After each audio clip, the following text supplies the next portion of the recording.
پہ انعام کرتا گیا، تم بار بار میری نعمتوں کو جھٹلاتے رہے، اب تم اس قابل ہو ہی نہیں کہ میں اپنا آخری چراغ تمہارے درمیان جلاؤں۔ اب حسین علیہ السلام نے دنیا کو بتا دیا کہ معیار نصرت کیا ہے، اور یہی معیار پلٹایا جائے گا، یہی عہد دوبارہ کروایا جائے گا، یہی عہد دوبارہ پھر ہوگا میرے آخری بیٹے کے دور میں۔ اس سے پہلے حسین ابن علی نے بتا دیا کہ نصرت کا معیار کیا ہے۔ ہمارے ہم ممبر سے بیان ہوتا ہے کہ امام حسین نے کہا حل من ناصر ینصرنا، اور اس کے بعد کہہ دیا جائے کوئی ہے جو مجھ غریب کی مدد کرے۔ توہین حسین ابن علی ہے۔ کس نے تمہیں کہا ہے کہ حسین مدد مانگ رہے تھے؟ اگر مدد مانگ رہے تھے تو 4000 فرشتوں کی فوج لے کے منصور کھڑا ہے،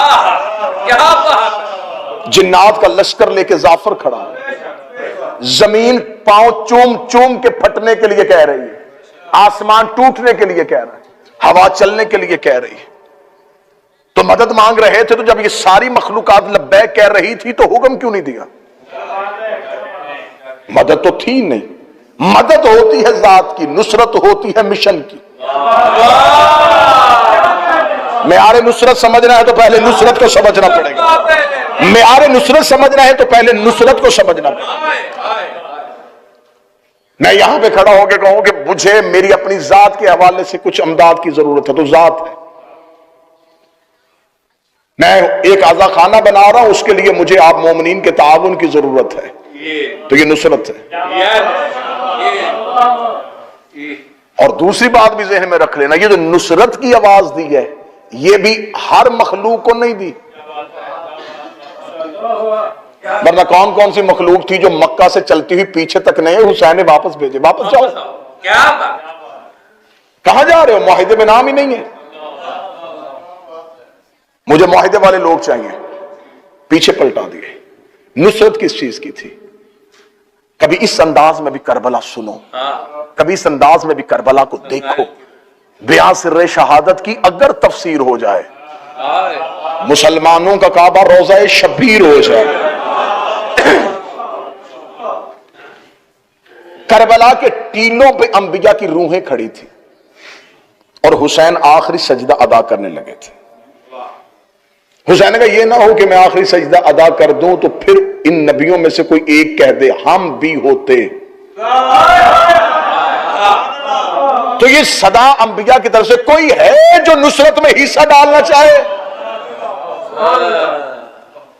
صدائے انبیاء خاموش تھی۔ نصرت ہوتی ہے مقصد کے لیے۔ اب نصرت سمجھو گے تو ناصر سمجھ میں آئے گا۔ اب 12ویں شہنشاہ کو لشکر نہیں چاہیے، لڑنے والے نہیں چاہیے، ناصرین چاہیے۔ بڑا بڑا غلط طریقے سے کانسیپٹ پھیلایا جا رہا ہے، قوم تک پہنچایا جا رہا ہے۔ پہلے ایک دور ہوتا تھا عقیدہ مہدی ہوتا تھا، اب مہدویت ہو گیا ہے۔ ہمیں اسی عقیدے پہ رہنا ہے جس پہ مولا نے ہمیں رہنے کا حکم دیا تھا۔ ہمیں اس نظام کا اعلان ہوگا تو ہم نظام کے پیچھے چلیں گے۔ اس سے پہلے کسی خود ساختہ نظام کو ہم امام کا نظام نہیں سمجھیں گے جب تک امام کا خود کا نظام نہیں آ جائے گا۔ جب امام نے قیام ہی نہیں کیا تو ابھی حکم کیوں؟ حکم آئے گا جب امام قیام فرمائیں گے۔ بڑی سمجھنے والی گفتگو ہے اور آج کا خلاصہ ہے، ابھی امام کا قیام نہیں ہے، ابھی صرف تیاری کے دن ہے کہ نصرت پہ لیے اپنے آپ کو آمادہ کرنا ہے۔ کل میں نے 2 شرطیں پڑھی تھی اور آج آگے چلتے ہیں۔ نصرت کے لیے پہلی شرط یہ نہیں ہے، لوگ یہ سمجھتے ہیں کہ شاید ہم میں سے کوئی بہت بڑا عبادت گزار ہوگا تو پھر امام کے ساتھ ہماری ملاقات ہو جائے گی، اور ذہن میں رکھ کے عبادت کیا کرو یہ جو تم عبادت کر رہے ہو یہ اہل بیت پہ احسان نہیں ہے، تم پہ واجب ہے۔ یہ کوئی اللہ پہ احسان نہیں ہے کہ ہم نے نمازیں پڑھ لی ہیں تو یہ ہم پر احسان ہے۔ جو بندہ گھر میں لائٹیں جلاتا ہے اس نے بل دینا ہے، جس نے اللہ کی نعمتوں کا استعمال کیا اس نے عبادت کرنی ہے۔ اہل بیت کے نزدیک آنے کے لیے عبادت شرط نہیں ہے، ہاں عبادت ضروری ہے، عبادت کے ساتھ انسان کے نفس کی روح کی پاکیزگی ہوتی ہے، پہلی شرط یہ ہے مودت. جس کے لیے جس کے قریب جانا چاہتے ہو اس کے ساتھ تمہارا تعلق کیسا ہے. پہلی چیز مودت. مودت پیدا کرنے کے لیے پہلے اندر عشق کی آگ جلانی پڑے گی. باہر سے گیٹ اپ تبدیل کرنے سے بہتر ہے اندر سے نظام بدلنا.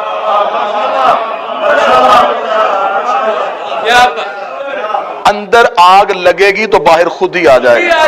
آئے آیا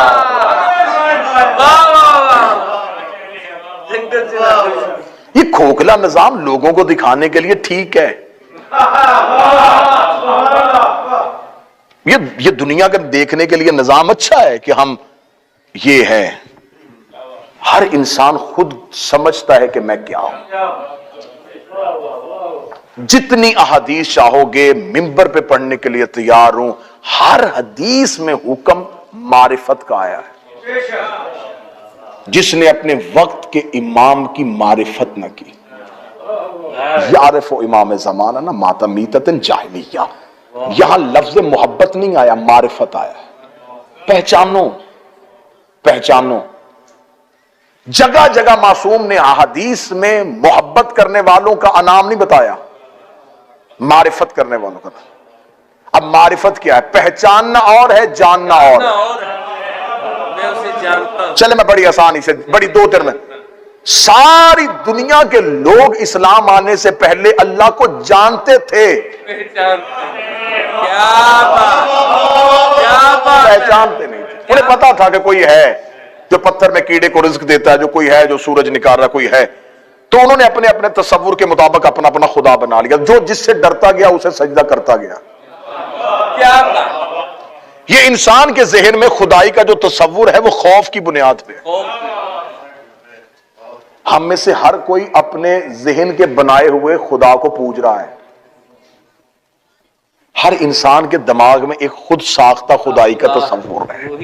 بچوں کا خدا اور ہوتا ہے، بڑوں کا خدا اور ہوتا ہے، پڑھے لکھوں کا خدا اور ہوتا ہے. تو اصل میں اللہ کی عبادت نہیں ہو رہی، ذہن میں بنائے ہوئے بت کی پوجا ہو رہی ہے. کیا بات ہے. میں نے تو پہلے دن کہا تھا کہ نعروں والی مجلسیں سننی ہے تو مجھ سے اچھی جنگیں کون پڑے گا. کوئی نہ کوئی جنگ شروع کرتا ہوں اور یہیں سے ہاتھ اٹھے ہوں گے اور نعرہ حیدری یا علی کی صدا. ہر ایک کے ذہن میں ایک تصور ہے اور تصور کی پوجا ہو رہی ہے، اور اس تصور کے پیچھے خوف چھپا ہوا ہے. یہ خوف ایک ڈر ہے، اس کی عبادت کریں گے ورنہ یہ دوزخ میں پھینک دے گا. اس کا مطلب ہے کہ عبادت محبت میں نہیں ہو رہی، ڈر سے ہو رہی ہے. دو چیزیں اٹھے مجمع سے کوئی بندہ تم پہ اوپن، میں نے پہلے دن مجمع کو اجازت دی تھی کہ آپ سوال کریں گے مجھے خوشی ہوگی. دو چیزیں عبادت کر رہی ہیں، یا لالچ یا خوف. اس قابل ہے یا لالچ عبادت کروا رہا ہے یا خوف عبادت کروا رہا ہے. لالچ عبادت ہے کریں گے تو کچھ ملے گا، خوف عبادت کروا رہا ہے نہیں کریں گے تو کچھ ہو جائے گا. یا خوف ہے یا لالچ ہے، اس کی کون کر رہا ہے؟ ایک ہی جملہ تاریخ میں آج تک گونج رہا ہے، اے اللہ میں تیری عبادت، تیرے جنت کے لالچ میں نہیں، تیرے جہنم کے خوف سے نہیں. میں اس لیے کرتا ہوں. ہاں میں اس لیے رکا تھا، میں اس لیے رک رہا تھا. آدھا ٹکڑا پڑھ رہا تھا کہ تم وہ جملہ پڑھو جو تم تک غلط پہنچایا گیا ہے، تاکہ میں پھر تصحیح کروں. کیا کہا جاتا ہے جی؟ علی نے فرمایا میں تیری عبادت اس لیے کرتا ہوں تو لائق ہی عبادت. لفظ لائق دکھاؤ، آج کے بعد ممبر پہ نہیں آؤں گا. علی نے فرمایا میں تیری عبادت اس لیے کرتا ہوں تو اہل ہی عبادت کے ہے. تو اس اہل ہے کہ تیری عبادت کی جائے. قرآن کی عزت کی قسم ہے، آدم سے لے کے اب تک اللہ کی اہلیت پہ صرف علی بولا ہے.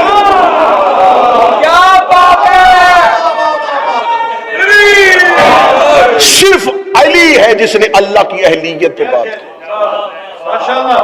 پہلے دن بچے کو اسکول چھوڑنے کے لیے جاؤ تو ٹیچر دیکھ کے کہے گا اب یہ اس اہل نہیں ہے کہ اس کلاس میں بیٹھے، کیونکہ اس کے قابلیت جانچنے کا ہنر آتا ہے. ممبر پہ آپ ہر ایک کو نہیں بٹھائیں گے، آپ کو پتا ہے کسے بٹھانا، یہ کس کے اہل ہے. تو اہلیت پہ ہمیشہ وہ بات کرتا ہے جس کو قابلیت جانچنے کا ہنر ہو. امیر المومنین نے اللہ کی اہلیت پہ بات کی.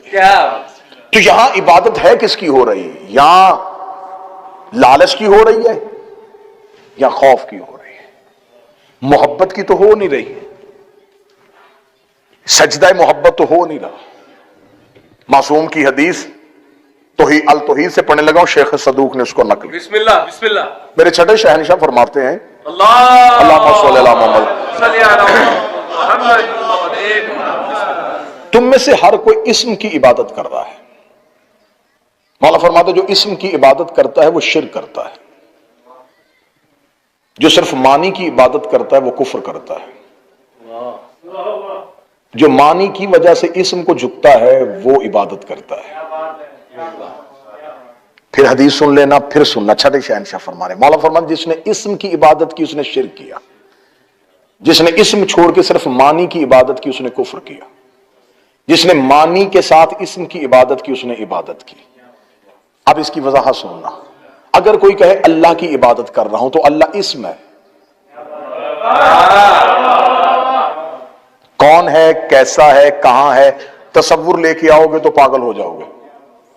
تو پھر ایک اسم کے آگے جھک رہے ہیں جسے اللہ کہتے ہیں. معصوم فرماتے جس نے صرف اسم کی عبادت کی اس نے شرک کیا. کتاب کا حوالہ دے دیا التوحید شیخ صدوق. اعتراض سوچ کے کرنا، مذہب جعفریہ کا پہاڑ جتنا قد ہے مذہب میں شیخ صدوق کا. غیبت کبریٰ کے بعد اولین میں سے شیخ صدوق ہیں. انہوں نے حدیث نقل کی جس نے صرف اسم کی عبادت کی شرک کیا، جس نے اسم کے علاوہ اللہ کے معنی کی عبادت کی اس نے کفر کیا، جس نے معنی کے ساتھ اسم کی عبادت کی اس نے عبادت کی. سامنے بیٹھے سائل نے دیکھے کہ اللہ اسم ہے تو معنی کہاں سے ڈھونڈے؟ فرمایا نحن معانی الاسم، ہم آل محمد اس اسم کے معنی ہیں. تم تک اللہ نہیں آیا تھا، ہم آئے تھے. ہم نے بتایا تھا کہ اللہ ہے. جس نے ہم سے گزر کے عبادت کی اس نے عبادت کی. جس نے ہماری وجہ سے عبادت کی اس نے عبادت کی. تو تصور عبادت ہی ابھی تک زمین پہ نہیں پہنچا. ہم ہماری وجہ سے اس کی عبادت کرو. ہم تمہیں بتا رہے ہیں کہ اس کو سجدہ کرتے ہیں تو کرو. آج پوری دنیا میں ہر مسلمان جس نے مسلمان ہوتا ہے، مسلمان ہو کلمہ پڑھ اشہد ان اللہ، میں گواہی دیتا ہوں اللہ ہے، میں گواہی دیتا ہوں. گواہی تو آنکھوں دیکھی ہوتی ہے. جب تو نے دیکھا نہیں گواہی کیسے دی؟ کہتے اس لیے گواہی دی کہ باپ نے کہا تھا پہلے دن ہی کان میں کہ یہ گواہی دے. باپ کو باپ کے باپ نے کہا تھا، اس کو اس کے باپ نے کہا تھا، اس کو اس کے باپ نے کہا تھا، حتیٰ کہ ہمارے نبی نے کہا تھا، ہمارے آئمہ نے کہا تھا. تو اس کا مطلب ہے یہ گواہی تو نے خود نہیں دی، تو نے سن کے دی ہے. اس نے اس سے سنی، اس نے اس سے سنی، اس نے اس سے سنی، اس نے اپنے امام سے سنی، امام نے نبی سے سنی. ممبر پہ ہاتھ رکھ کے برملا اعلان کر کے کہہ رہا ہوں تم نے سن کے دی ہے، انہوں نے دیکھ کے دی. ان کی گواہی یہ ان کی گواہی ہی گواہی تھی. اس کے بعد جتنی گواہیاں ہیں وہ کاپی پیسٹ ہے. وہ کاپی پیسٹ ہے. ان کی گواہی کے بعد ہم نے گواہی دے دی. انہوں نے گواہی دی تو ہم نے گواہی دی، انہوں نے دی تو ہم نے دی. اس کا مطلب ہمارا دین ان کی گواہی پہ کھڑا ہے. ہمارا پورا دین ان کی گواہی پہ کھڑا ہے. تو تصور عبادت کہاں پہ ہے؟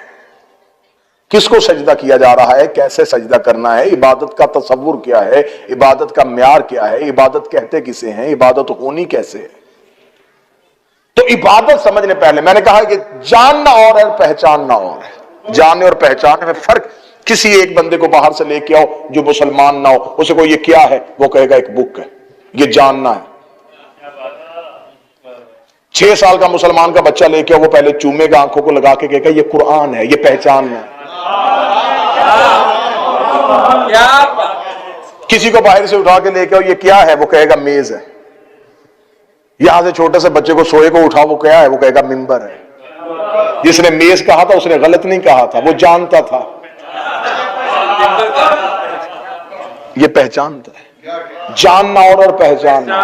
حکم ہے امام کو پہچانو.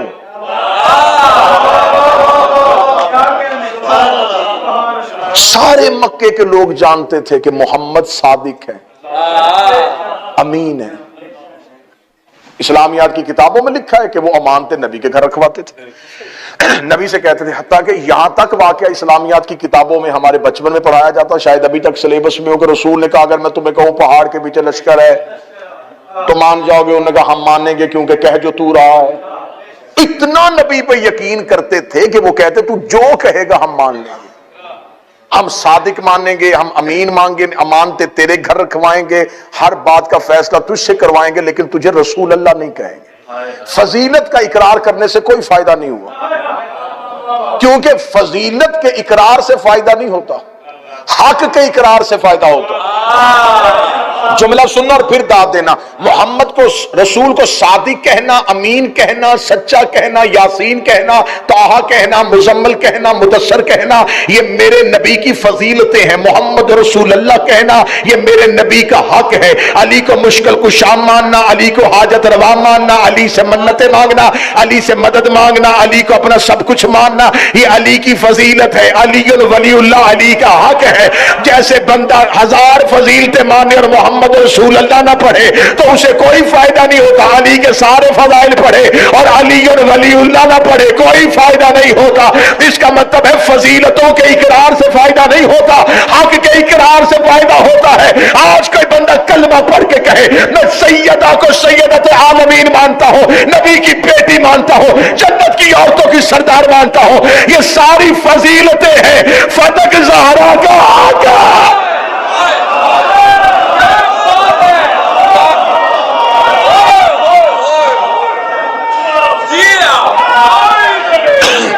صدق حق کے سیدہ،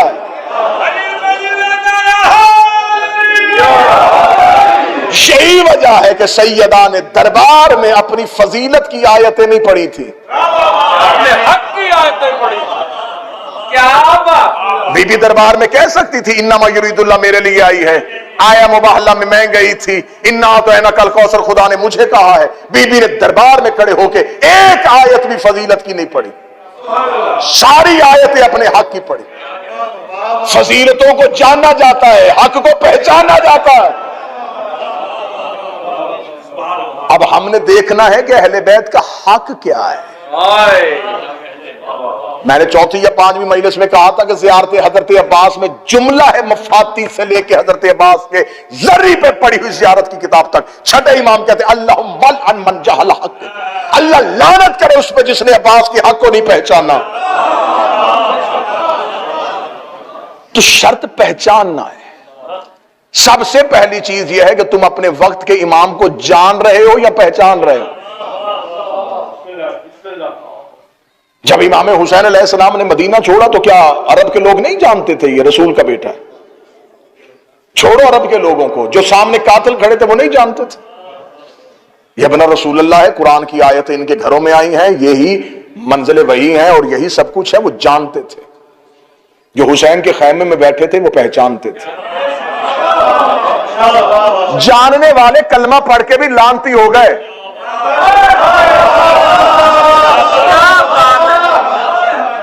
کیوں تبرہ کرتے ہو آج؟ کیوں لعنت کرتے ہو؟ کیوں؟ ان کے کلمے میں شک تھا، کیا ان کے پاس نمازیں نہیں تھی، روزے نہیں تھے؟ کہتے کیا فائدہ ایسی نمازوں اور ایسے روزے کو، امام کو پہچانا ہی نہیں۔ تو اس کا مطلب ہے کہ شرط کلمہ نہیں رہ گیا۔ بدلنے لگاؤں جملہ، 2 شخصیات دعا لینے کے لیے جملہ بدلنے لگاؤں۔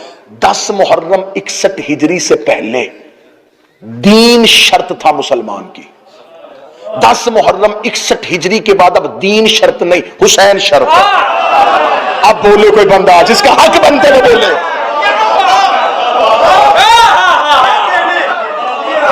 10 محرم 61 ہجری سے پہلے شرط دین تھا۔ اس نے جس نے لا الہ الا اللہ بھی پڑھا، علی نے بھی اس پہ تلوار نہیں اٹھائی۔ بدر میں شرط اور تھی، احد میں شرط اور تھی، خیبر میں شرط اور تھی، خندق میں شرط اور تھی۔ جو ہی رسول نے اپنا آخری خطبہ دیا، رسول نے کہا شرط بدلو بھائی۔ مکے میں لا الہ پڑھنے والوں کو معاف کر دیتا تھا، مدینے میں آ کے محمد رسول اللہ شرط ہو گئی۔ سننا سننا سننا، مکے میں لا الہ الا اللہ پڑھتے تھے، میں معاف کر دیتا تھا، اب مدینے آ گیا محمد رسول اللہ شرط ہے، اب کوئی صرف اللہ مانے اور مجھے نہ مانے کوئی فائدہ نہیں، اب میں دین کی شرط ہوں، جس نے اللہ کو مانا مجھے بھی مانے۔ غدیر میں آ کے رسول نے کہا لو اگلی شرط سنو، اب علی اور ولی اللہ شرط ہے، لا الہ الا اللہ محمد رسول اللہ پڑھو، اگر علی کو نہ مانا تو کچھ نہیں مانا، علی دین کی شرط ہو گیا، اس کا مطلب ہے کہ علی غدیر میں شرط بنا، محمد مدینے میں شرط بنا، ادھر دین کربلا میں پہنچا، حسین کا اب کوئی شرط نہیں، اب صرف حسین شرط۔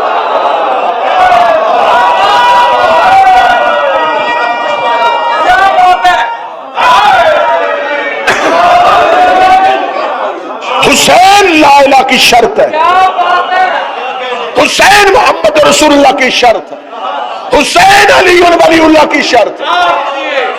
اللہ جانتا تھا مکے میں لوگ لا الہ الا اللہ کہیں گے، لیکن عبداللہ کا بیٹا سمجھ کے اس کا کلمہ نہیں پڑھیں گے، اس نے محمد رسول اللہ شرط رکھ دی۔ اللہ جانتا تھا یہ محمد کو مان لیں گے لیکن علی سے بغض رکھتے ہیں، اس نے علی اور ولی اللہ شرط رکھی گا، مجھے ایک چہرہ بگڑتا نظر میں آخری مجلس میں۔ اللہ جانتا تھا بندے علی اور ولی اللہ پڑھیں گے، حسین کا ماتم نہیں کریں گے۔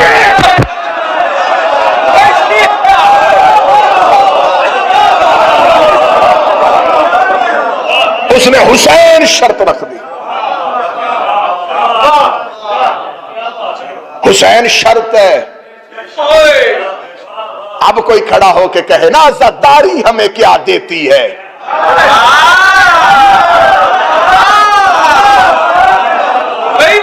جس کو کچھ نہیں ملتا کہتا آؤ عزاداری کی اصلاح کرے، عزاداری نسلوں کی اصلاح کرتی ہے، عزاداری کی اصلاح نہیں ہے۔ میں آخری مجلس سے ممبر پہ پیغام دے کے جا رہا ہوں، حسینیہ بریڈ فورٹ کا مائک استعمال کروں گا اور آواز کہیں کی کہیں پہنچا دوں گا، عزاداری کی اصلاح کرنے سے پہلے شجرے کی اصلاح کرو،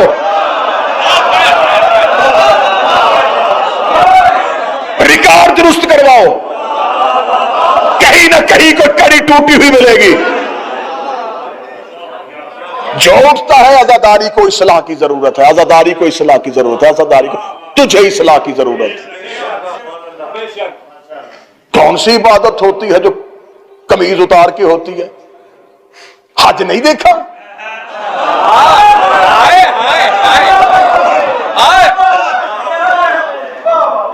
کیا گھنونا مذاق ہو رہا ہے میرے مذہب کے ساتھ۔ پہچاننا ہے حسین کو، حسین شرط ہے، نہیں تو 8ویں امام کا نیشہ پور کا خطبہ پڑھنا۔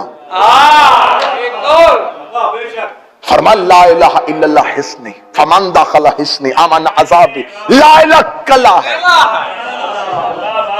کیا کہنے 8ویں شہنشاہ میرے مشہد کے مولا، تو کہہ دیتا لا الہ گھر ہے، لا الہ کلا ہے۔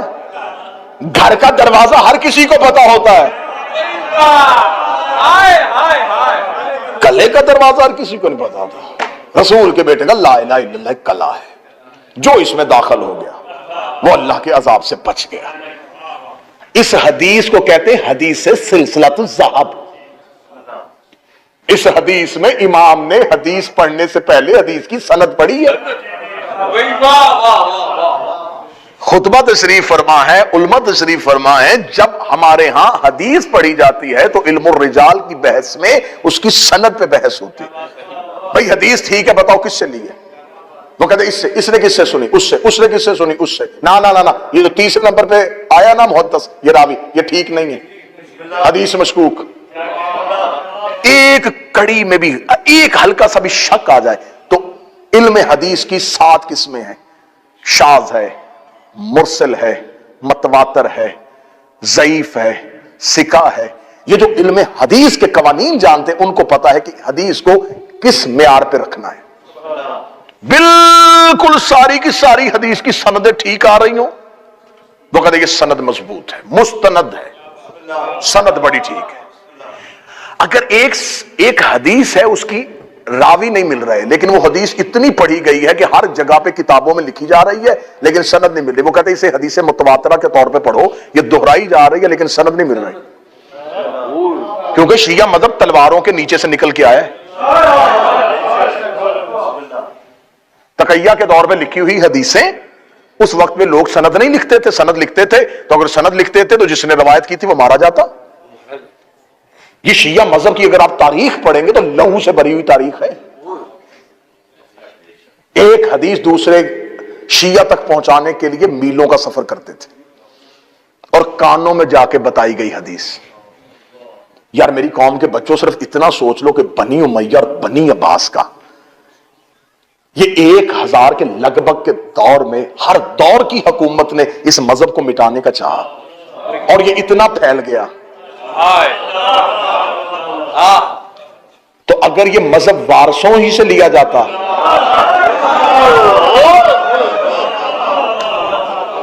پھر میں ایک جملہ کہا کرتا ہوں اپنی تقریروں میں، وہ جملہ دہرانے لگوں. جس بی بی کے ایک خطبے نے شام بدل دی، اگر اس سے قرآن کی تفسیر لے لی جاتی اس وقت دنیا کا نقشہ کیا ہوتا. تو اس حدیث کو جس حدیث کا میں حوالہ دینے لگا، یہ 8ویں شہنشاہ نے حدیث کہی تو میرے مالک نے فرمایا، سند پڑھی پہلے مولا نے، کیونکہ سرکار امام صادق کے بعد محدثین پیدا ہو گئے تھے، حدیثوں پہ جرح و تعدیل ہونی شروع ہو گئی تھی، حدیثوں پہ بحث ہونی شروع ہو گئی تھی. یہ حدیث نہیں صحیح، یہ حدیث ٹھیک ہے، یہ حدیث. یقین کرو میں کوئی ازراہ تفنن، کوئی مذاق کے لیے، آپ کو ہنسانے کے لیے، کوئی فن پیدا کرنے کے لیے جملہ نہیں کہنے لگا. ایسی جھوٹی حدیثیں، ایسی جھوٹی، اس دور کو کہا جاتا ہے وضع حدیث کا دور. اتنی جھوٹی حدیثیں گڑی گئی کہ لوگ حدیثیں دے کے سبزی خرید کے لاتے تھے. گھر میں بیٹھ کے جھوٹی حدیثیں لکھتے تھے، مارکیٹ میں کوئی درہم دینار نہیں، جا کے کہتے تھے یہ حدیثیں لو اور ہم مجھے سبزی دے دو. ترازوؤں پہ تول کے ادھر سبزی رکھی جاتی تھی اور ادھر حدیثیں رکھی جاتی. اس دور کو تاریخ نے محفوظ کیا ہے وضع حدیث کا دور، کہ اس دور میں بڑی جھوٹی حدیثیں بنی ہیں.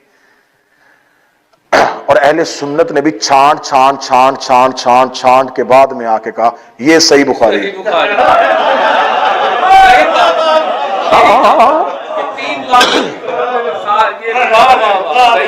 لاکھوں میں سے انہوں نے 6500 نکالے. 6500 نکالی لاکھوں کی. واہ بھائی، یہ صحیح ہے. ان کا صحیح کہنا اس بات کی تصدیق ہے کہ کچھ غلط تھی. غلط میں سے صحیح نکالی جاتی، جب ساری صحیح ہو تو کیا صحیح نکالی. تو میں نے پہلے کہا تھا کہ یہ اگر آپ پڑھیں گے نا شیعہ مذہب کی تاریخ پڑھیں گے، بادشاہوں اور جابر حکمرانوں کے دور پڑھیں گے، تو آپ کہیں گے ہم تک کیسے دین پہنچ گیا، ہم تک یہ حدیثیں کیسے پہنچ گئی. اب میرے 8ویں شہنشاہ کو پتا تھا کہ امام کے بعد 6 شہنشاہ کے بعد وضع حدیث کا دور شروع ہو گیا تھا. محدثین پیدا ہو گئے تھے، لوگوں نے اجتہاد کر لیا تھا، لوگوں نے استنباط کرنا شروع کر دیا تھا، اپنی طرف سے فتوے دینے شروع کر دیے تھے، دین کی جڑیں نکالنے شروع کر دی تھی. امام نے زین پہ بیٹھ کے امام نے حدیث کی سند پڑھی. امام نے کہا یہ جو حدیث میں پڑھنے لگا میں نے اپنے بابا سے، میں نے اپنے بابا امام موسیٰ کاظم سے سنی ہے، اور انہوں نے اپنے بابا امام جعفر صادق سے سنی ہے، اور انہوں نے اپنے بابا محمد باقر سے سنی ہے، اور انہوں نے اپنے بابا حسین سے سنی ہے. حسین نے حسن کے ساتھ بیٹھ کے سنی ہے، اور دونوں نے علی سے سنی ہے، اور علی نے رسول سے سنی ہے، رسول نے جبریل سے سنی ہے، اور جبریل نے خدا سے سنی ہے.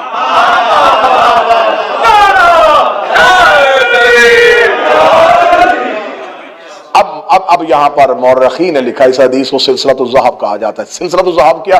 وہ کہتے ہیں سونے کے ساتھ لکھا. اتنی بہترین کڑی، وہ کہتے ہیں یہ سونے کی کڑی ہے. ایرانی علماء کہتے ہیں کہ حدیث سلسلۃ الذہب پہ کسی پیالے پہ، مٹی کے پیالے پہ لکھ کے اس میں پانی ڈال کے گونگے کو پلاؤ، سے زبان بیمار کو پلاؤ، شفا مل جائے گی. اسے گھر میں رکھو، برکت ہو گئی. حدیث سلسلۃ الذہب. اس حدیث میں امام نے فرمایا لا الہ الا اللہ ایک کلا ہے، اس میں داخل ہونے کی شرط ہے، اور ان میں سے ایک شرط میں ہوں. ہم شرط ہیں دین کی، لا الہ میں داخل ہونے کی ہم شرط ہیں. ایک چھوٹی سی بات ثابت کرنے کے مجھے کتنا گھومنا پڑا، اس لیے معصوم نے فرمایا تھا مانی کے ساتھ اللہ کی بات کرو، ہمیں چھوڑ کے سجدہ کرو گے کچھ بھی نہیں کیا.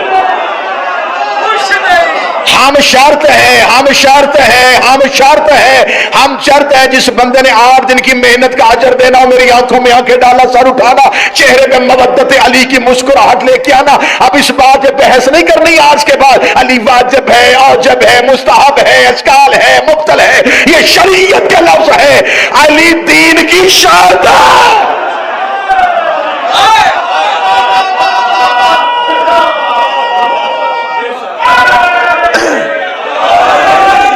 علی دین کی شرط،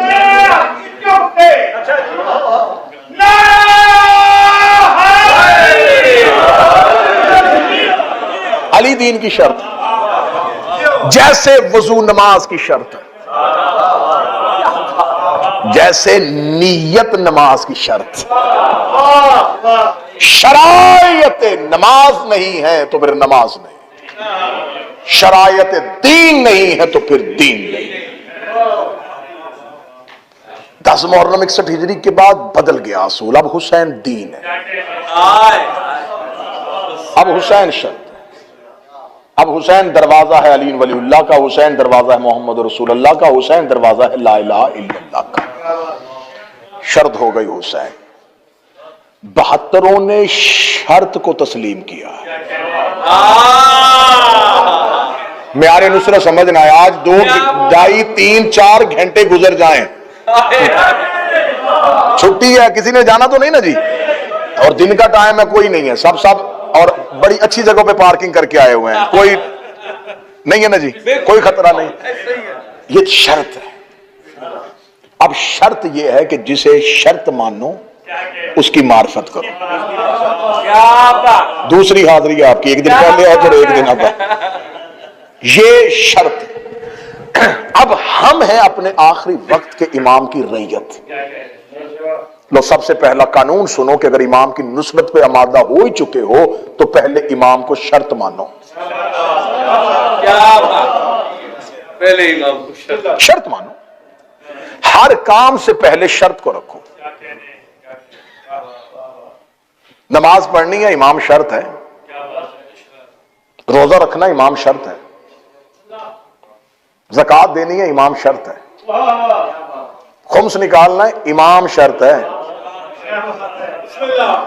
مسئلہ پوچھنا امام شرط ہے۔ ماتم کرنا امام شرط ہے۔ جلوس نکالنا امام شرط ہے۔ شرط کو سامنے رکھو، پھر عمل کرو۔ عمل کر کے شرط تک نہ پہنچو،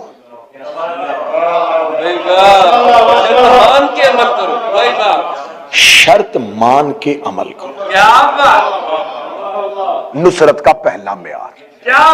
آج کے بعد، اس مجلس کے بعد، یہ الوداعی مجلس ہے، 2 مہینے 10 دن تمہیں حسین نے اپنے گھروں میں رکھا ہے۔ اسے اپنے گھروں میں تمہیں بلایا ہے، اس نے تمہیں اپنے گھروں سے کھانا کھلایا ہے، تمہیں اپنے گھروں سے پانی پلایا، اور کہتے ہیں کہ جو خوراک کھا لو وہ 40 دن تک خون کا حصہ بنتی ہے۔ تم نے حسین کا رزق کھایا، تم نے حسین کے گھر سے پانی پیا، تم نے حسین کے گھر، تو 2 مہینے 8 دن کی جو حسین کے گھر کی نوکری کی ہے، تو اس میں پہلی چیز لینا کہ آج کے بعد اپنے زندگی کے ہر کام میں اپنے امام کو شرط مان لو۔ ہر چیز میں اپنے امام کو، ہر چیز میں اپنے امام کو شرط مانو۔ شرط ماننے سے مراد یہ ہے کہ مقدم رکھو اپنے مولا کو۔ مثلا میرے اس عمل پہ میرا امام راضی ہے، اچھا مدد کے لیے انہیں حاضر مان لیتے ہو؟ کیا بات ہے، ہم مدد مانگتے ہیں وہ حاضر ہو جاتے ہیں۔ تو جب گناہ کر رہے ہوتے ہو، جب غلطی کر رہے ہوتے ہو، شرط امام ہے کہ امام کو اتنا اپنے اوپر مسلط کرو۔ ایک عارف کے پاس ایک شخص آیا، اس نے کہا میں امام کے ساتھ ملنا چاہتا ہوں۔ کہتا کیا کرتا ہے امام سے؟ کہتا محبت کرتا ہوں۔ کہتا تجھے ہے ہی نہیں؟ کہتا ہے۔ شاگردوں سے کہا اسے کمرے میں بند کر دو۔ کمرے بند کر دیا، کہا دروازہ بند کر دو۔ پورا دن، پورا رات، اگلا دن، اگلی دوپہر کو جا کر دروازے کا کھولا، دیوار کے ساتھ نیم مردہ حالت میں، بند آنکھوں کو ہلکا ہلکا کھولا، ہونٹ خشک، زبان حلق سے باہر، آواز دے رہا پانی پانی پانی پانی۔ اس نے کہا پانی لے کے آؤ۔ پانی لے کے چھینٹے مارے، پیالہ دیا، اس نے کانپتے ہوئے پانی پیا۔ جب پانی پی چکا، وجود میں زندگی کے اثرات واپس آئے، آنکھیں کھولی، آنکھیں کھول کے کہہ رہا میں نے تو کہا تھا کہ مولا سے محبت کرنی ہے، یہ آپ نے میرے ساتھ کیا کیا؟ اسے کہا پانی پانی پانی پانی کیوں کر رہا تھا، تیری تو آنکھیں بند تھی۔ کہتا پانی سوچتا سوچتا سوچتا سوچتا سو گیا تھا، پانی مل جائے۔ اسے کہا جتنی طلب پانی کی ہے اتنی مولا کی کر۔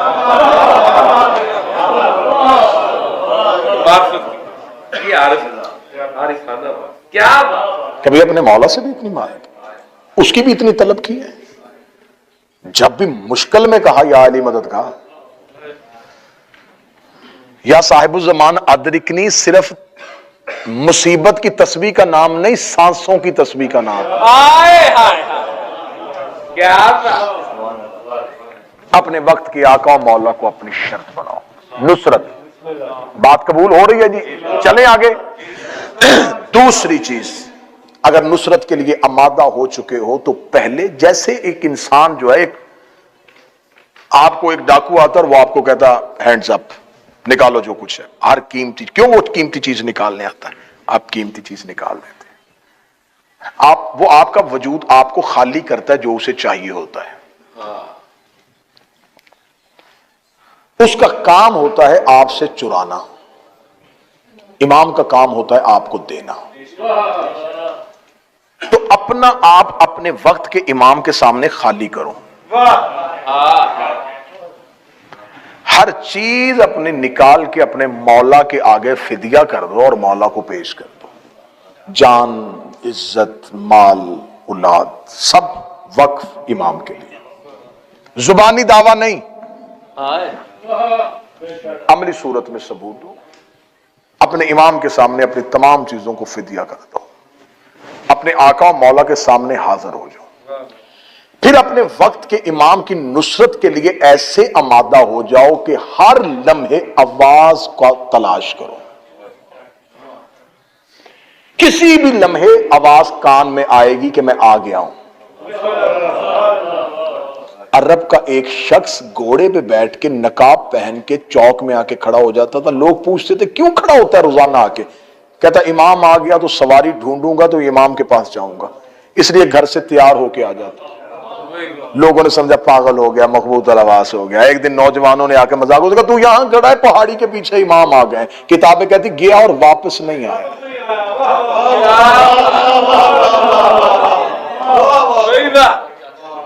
عرب کی عورت ایک برقع پہن کے سوتی تھی، کسی نے کہا برقع پہن کے کیوں سوتی ہے؟ اس نے کہا امام آ گئے، برقع ڈھونڈوں گی یا مولا کے پاس جاؤں؟ مولا کے آنے کا اتنا یقین ہو کہ ہر لمحہ کان آمادہ ہوں اس کی صدا سننے کے لیے۔ ٹھیک ہو گیا جی؟ اس سے آگے چلو، اس سے اگلا معیار کیا ہے نصرت کا؟ اگر تم اپنے وقت کے امام کے لیے اسے شرط بنا چکے ہو، اس کی معرفت کر چکے ہو، اس تک پہنچنے کے لیے آمادہ ہو چکے ہو، تو پھر اپنی زندگی کا رازدان اپنے امام کو بنا لو۔ بچہ گھر کی تکلیف آ کے کسے سناتا ہے؟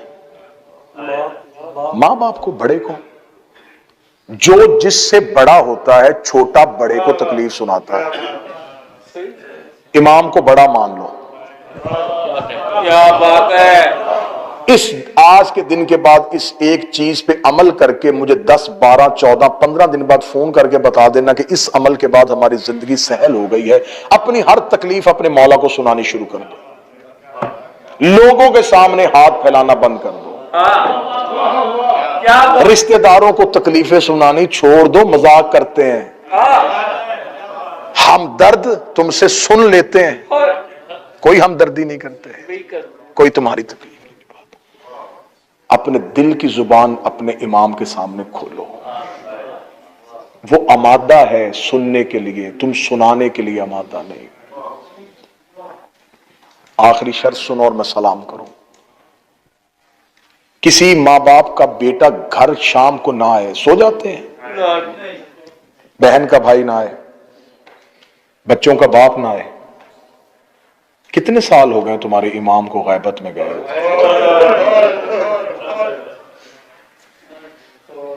سکون کیوں ہے؟ تسکین کیوں ہے؟ جب ہم اپنے گھروں میں خوشیاں منا رہے ہوتے ہیں تو کیا وہ آقا و مولا جو ہے وہ بھی اسی جگہ پہ اپنے گھر کی خوشیاں منا رہا ہوگا؟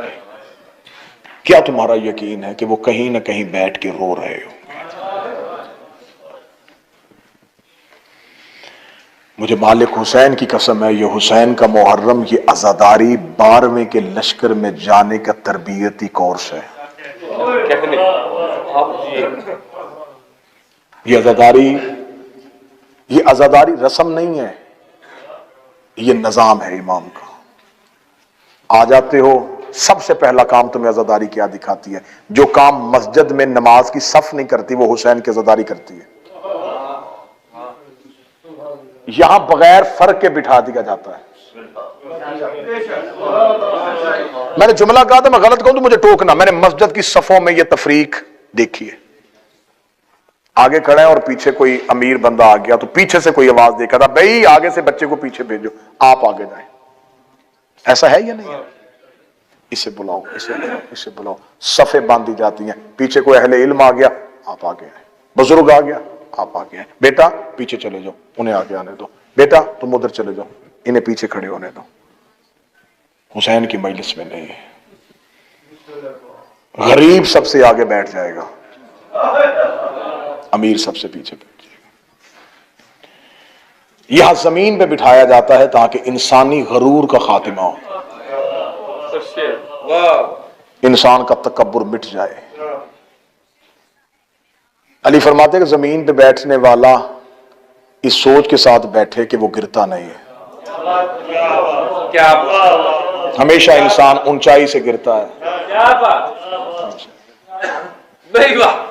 جتنی دیر بیٹھے ہو تمہیں گھر کا کوئی خوف نہیں، کوئی خیال نہیں، کوئی کچھ نہیں۔ یہ حسین کے 12ویں آقا کی نصرت کا تربیتی کورس ہے کہ جب امام کے گھر میں آ جاؤ تو پھر اپنے گھر کی فکر نہ کرو۔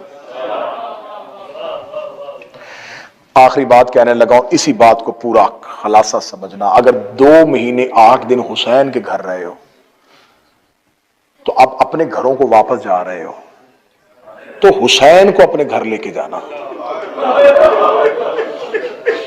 حسین کو اپنے گھر لے کے جانا۔ گھروں کی تربیت آ کے امام بارگاہوں میں نہ دکھایا کرو، امام بارگاہوں کی تربیت جا کے گھروں میں دکھایا کرو۔ گھروں کی تربیت دے کے امام بارگاہوں میں ہو۔ حسین کے گھر کی تربیت اپنے گھروں میں لے کے جاؤ۔ یہ اگر عزاداری نہ ہوتی، یہ میری قوم کے بچے جو ہیں ان کا شعور ہی مر جاتا۔ جس حسین نے تمہیں اپنے گھروں میں بٹھایا تھا وہ جلوس کے ساتھ کیوں نکالتا ہے؟ تاکہ زمانے کو بتاؤ کہ حسینی کیسے ہوتا ہے۔ یہ جلوس نہیں ہے، یہ 12ویں کے لشکر کی تیاری ہے۔ اپنے وقت کے امام کے سامنے اپنی حاجات رکھنی شروع کر دو، اپنی تکلیفیں بتانی شروع کر دو، اپنے مولا کو اپنا رازدان سمجھ لو۔ میں نے جملہ آخری کہا تھا، جس ماں باپ کا بچہ گھر نہ آئے وہ نہیں سوتے۔ کتنے سال ہو گئے، غیبت کبریٰ میں گیا ہوا ہے میرا آقا۔ کس وجہ سے گیا تھا؟ خوشی سے گیا ہے، زمانے کے دردوں سے گیا ہے، لوگوں کی بے وفائی کے ڈر سے گیا ہے۔ مولا امیر المومنین 25 سال اپنے گھر کا دروازہ بند نہ کرتے اگر مخلصین ہوتے۔ کس دور کے امام کو ماننے والوں نے وہ قدر دی ہے؟